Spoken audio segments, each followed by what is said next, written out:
What is going on, guys? It's the Mad Dragon. So, the other day I put up about the Wales squad that got announced for the summer tour. It's all the international games that have been going on. I've completely missed the Scotland one. That happened, apparently. Apparently I completely missed that one, so I'm going to have to go back and do a video on that one. It's completely slipped by me. I need to check up on what's going on with Ireland. I'm completely out of the loop on all the rugby news. What's happened there? But today is going to be the England team. The England team has been announced, and wow is a big word I'd probably say about this team, as I'm sure anyone will have that has already seen what this team consists of.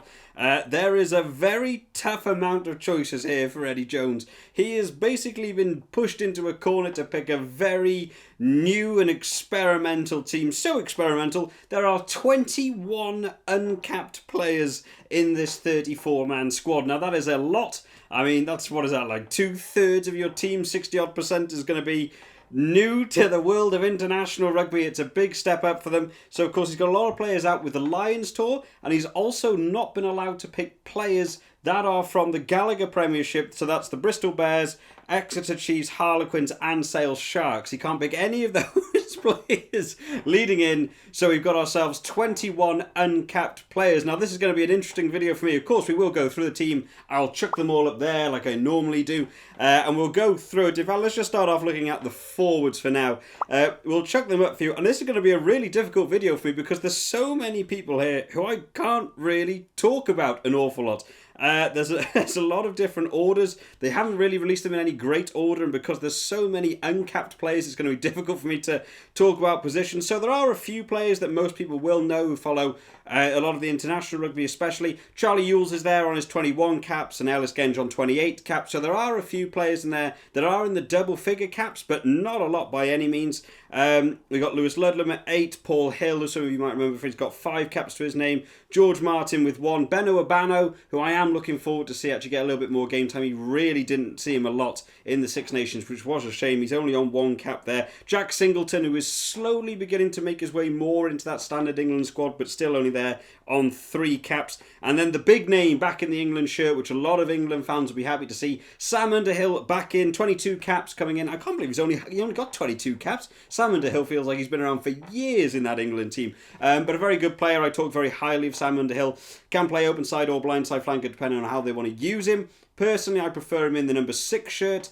And he's just an aggressive running player, great on the jackal, great in terms of breakdown, running with the ball in hand is absolutely superb. But across the board, an awful lot of new players. I'm not sure who some of them are. I don't get to catch a lot of the English Premiership games that go on, so club level for me can be a little bit awry. A little bit more familiar with maybe some of like the Northampton players, but bar that, not too many for me, unfortunately. So make sure you drop down in the comments some information on who the people to watch out for in this tournament for England, because there's a couple here that I'm certainly not going to know a lot about. Moving on to the backs, there's sort of just the trend keeps going. There are, of course, some people who will know Dan Robson coming in there. In fact, he might be the most capped back out of all of them. It's between him and Joe Kokanasinga. I think Kokanasinga is sub 10 caps. We really haven't seen a lot for him, in all honesty, since like the last World Cup. He's sort of been dropping out of that team. Anthony Watson really stepping up in that right wing for the standard England team. Johnny May seems to hold out that left wing shirt, even though I'm not the biggest advocate for Johnny May. He seems like quite an extremist player to me. He's either absolutely brilliant or feels like he does nothing on the pitch. I would maybe like to see Kokanasinga on that left wing, actually see how that works out. There's who else we got in here? Ben Spencer. Ben Spencer only has 4 caps. That's quite surprising. Again, another one I thought would have a few more than that.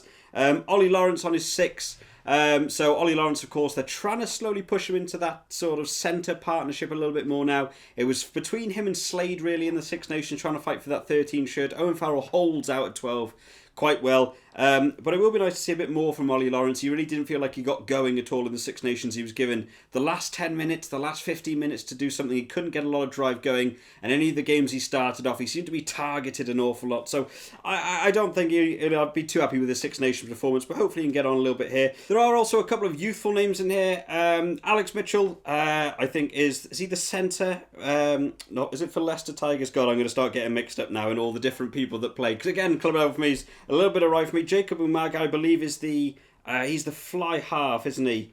who I have seen a little bit from. But there's certainly a lot of new names in here, some of which I'm not going to know an awful lot about. So it's going to be interesting to see how they pull together with this team. And in all honesty, this might not be a bad team, because we look back now at the Six Nations that England had.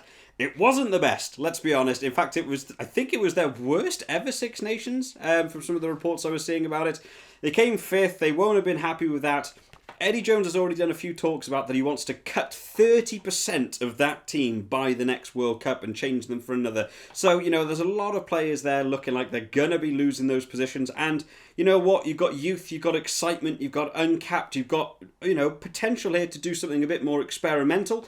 So I think this is the time now to start branching out, find those new players. Obviously, there will be more from those semi-finalists that will be brought in eventually into that England squad. So this won't be exactly becoming the new England squad. And there's obviously if you're on the Lions, so as well. So there's going to be a few differences here, but I think they've got a chance to really do something quite experimental, try some new set plays, put people in different positions, figure out what you want to do, gives you that sort of backbench, maybe going into the World Cup. Don't know how many of these lads might be seeing a starting position in the next World Cup, but certainly could be on the tour, start on that bench. Now's the time to make a name for yourself. Some of these lads are, 21, 22, 23. You get 24 years old in the World Cup, it's not unheard of. You can get yourself there. You'll be in for the next World Cup if you manage to shine. The Six Nations squad letting down Eddie Jones an awful lot. So now is the time to get in there, make the most of it. So they've got their first game coming up on the 20th of June. That is going to be the England A versus Scotland A. So there's a couple of things going on here with the team.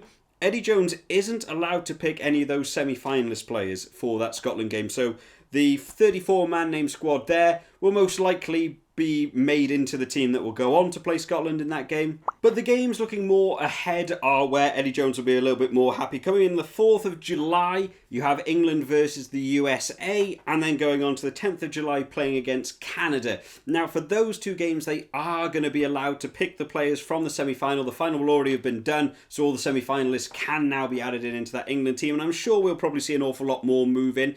But at the same time, I wouldn't be surprised if he keeps with this. This isn't a very difficult summer tour for England. No offence to anyone watching from the USA or Canada. They are very much tier 2 nations. Eddie Jones is a world-class coach with a team and financial backing behind him. You should really be looking to win those games no matter really the team you're bringing in. The potential should be there for them to actually achieve a win. So he might bring a few of those players in that are playing in that semi-final.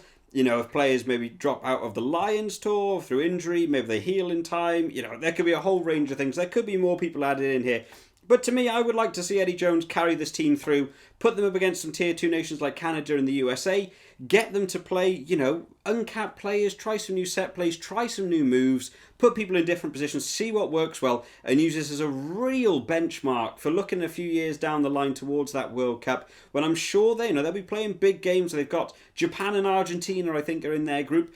But, there'll be some other teams in there that won't be quite as top end as those teams, where players like this might be really able to shine. So it'll be interesting to see how they get on. But of course, they're going to be relying on some of those heavier capped players. People like, your Dan Robson, Ellis Genge. They're not very high in caps. They are in the double figures. But people like that have been on the international scene, have played those big games. They know what they're like. So I'm sure they'll be back in there. There's no conversation at the minute about captain that I could find anywhere about who's been picked. This is sort of like a sub-team. There's talk about changes being made a little bit further down the line. But I'm pretty sure they'll stick with this. I'm not even sure who you'd go for as a captain. Maybe a forward. Maybe you would even go down Sam Underhill. I can't see them picking Dan Robson from there. I think Ellis Genge is a little bit too hot-headed to be a captain. I don't think he'd be a great leader. Maybe Sam Underhill. I'm not sure of his experience as a captain. Charlie Ewells. I can't remember if Charlie Ewells played captain at club level before. There's a couple of people there that could go in. It's going to be an interesting talk, but this is going to be the England team name for their summer tour. Make sure you drop down in the comments your thoughts on this, because there's a lot to talk about with this England team. Very, very interesting. Very different to the Wales team we got to see. What was that? Was it 5 or 7 uncapped players for them? 21 uncapped players, an awful lot. So I'm sure there'll be a lot of great talking points. So make sure you drop it down in the comments what you think about this team. If you've enjoyed this video today, guys, make sure you drop it a like and make sure you subscribe to the channel just to keep up to date with all the latest videos as they come out. For anyone watching the Lions series, we of course do have the Fantasy League going on towards the Lions. If you're not a part of that, I'll link the video down in the description of how you go about that. It's on the Super Brew app. It's free. It's easy enough to join. Just get on there, Pick who you think's going to win each game. It's going to be a lot of fun. I'm really looking forward to getting involved with some of the subscribers. I hope you've all enjoyed today, guys. I will see you next time. Bye-bye.